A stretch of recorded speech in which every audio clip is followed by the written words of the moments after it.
السلام عليكم. سؤال بريء جريء من عند صحفي لجمال بالماضي، نشوف الرد تاعو. أمر كبيرة للجمهور الجزائري المتواجد في الجزائر ولا المتواجد في بواكي، خروج من الدور الأول في كان الكاميرون، إقصاء مر من المونديال، دقيقة كوتش، إقصاء مر من المونديال، وإقصاء مر أيضا من الدور الأول لكان كوت ديفوار. هل جمال بالماضي راح يقدم اعتذاراته للشعب الجزائري وراح يرمي من شافه من على رأس المنتخب الوطني؟ وشكرا.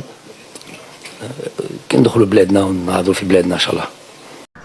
فوالا، سؤال بريء ما فيه حتى يعني استفزاز ولا يدلي بأنه من صحافة العار. سؤال بريء جدا وديركت، يعني مباشر، كان قادر يجاوبه في الحين، ولكن واش جاوبه هو؟ شوفوا واش جاوبه هو.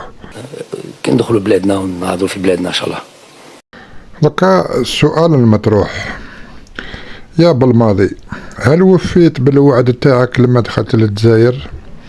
هل اعتذرت للشعب الجزائري؟ عطاولك مهلة تاع 48 ساعة، انت رفدت الكعبة تاعك ورحت القطر ليومنا هذا. وراي المسؤولية تاعك ولا الاحترافية؟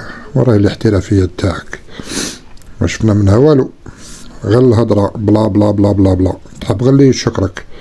الصحافي يطرح لك سؤال عادي تقدر تجاوب في الحين، يعني على الأقل اعتذار للشعب. ما نهضروش يا سيدي على البوست تاعك ولا مازالك ولا، بصح على الأقل الاعتذار للشعب، هذا الشعب اللي دعمك بزاف.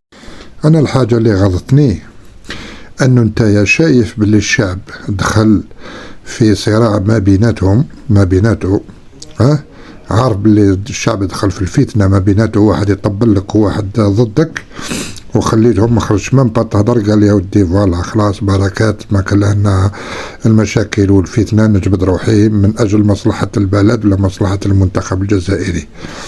بصح أنت والو تبغي غير روحك.